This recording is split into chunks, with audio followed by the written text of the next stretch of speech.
want to submit to you this morning that whether you recognize it or not, there are some confessions that you believe and you confess every single day.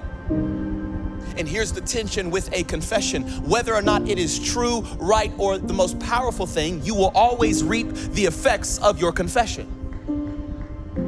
This is, you ever seen those documentaries on Netflix where the police be pressuring people and they didn't even do nothing, and they just lock them in a room for 10 days and they're like, Sammy's over there talking. And they're like, Sammy, what did he say? I don't know, man. You got anything you need to tell me? And they will confess to something they know they didn't do. Just because the pressure of the situation, the confession seems like it'll get them out of the moment. And what happens? They reap the effects of that confession whether or not it is true. The same is true in your life. There are confessions that we say, that we believe, that we say, maybe not out loud to everybody, but really the most powerful confessions happen up here. Psychologists will tell you that the voice in your head, you know that voice. I know you don't, some of y'all may talk to yourself. You look crazy, it's all right. We glad you're here. We'll have an altar call at the end for everybody who talks to themselves. But psychologists will tell us that the voice in your head, no matter positive or negative, it originates either from your father, your mother, or the lack thereof. So there's confessions that start in your mind, that voice that tells you you're not good enough.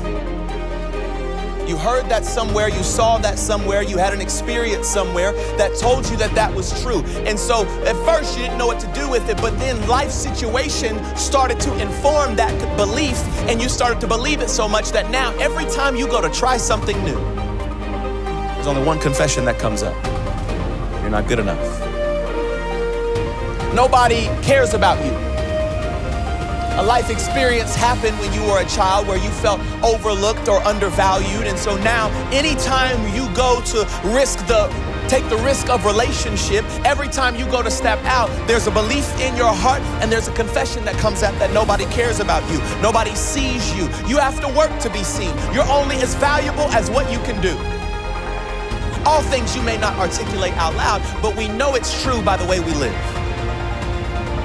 Now, the power of confession is not something I'm making up today. In fact, the Bible would tell you in Romans chapter 10, verse 9, that the most insane miracle, the most powerful transformative moment in the life of a believer happens because of a belief and a confession.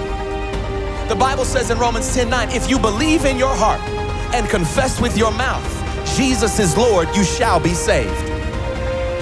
So if a belief and confession is sealing your eternity, what do you think it's doing to you every single day?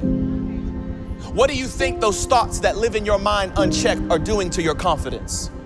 What do you think those thoughts that just ravage, you've tried before and now time and time again you failed so much that you believe it's better to not try than to try and fail?